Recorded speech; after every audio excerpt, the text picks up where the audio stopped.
Bonsoir, merci d'être avec nous sur ce journal de guerre.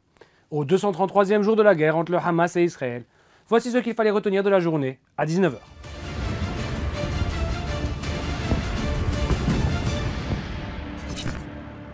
Commençons par la situation à la frontière libano-israélienne. Une journée de dimanche sanglante au Liban Sud, marquée par des frappes de drones sur Naoura, Aït al-Sha'ab, Yaroun et Houla, qui ont fait au moins 6 morts selon les dernières infos. L'artillerie israélienne a également bombardé des abords de Sha'in, Majd al-Zoun, Zebkin, Wadi Hamoul, Kfar Kila et Wadi Hassan. Des obus au phosphore ont aussi été tirés sur Aït Haroun et Odeisse.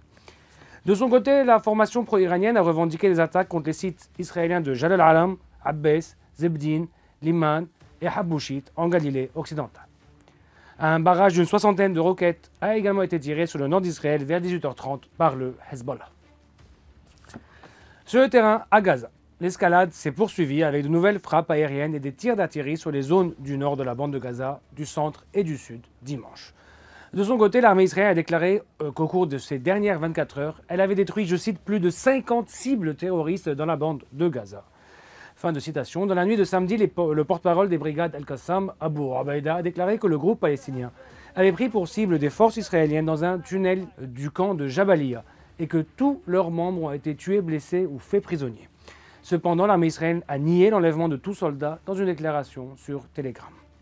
Par ailleurs, le Hamas a revendiqué une attaque contre Tel Aviv dimanche. 8 roquettes ont été tirées depuis Rafah sans qu'aucune victime n'ait été signalée.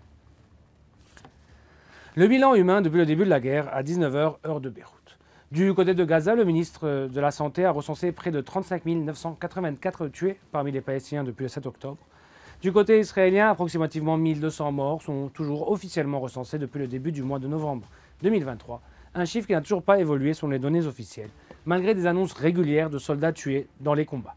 L'armée israélienne a toutefois annoncé la mort de 286 soldats depuis le début de l'offensive terrestre à Gaza le 27 octobre dernier.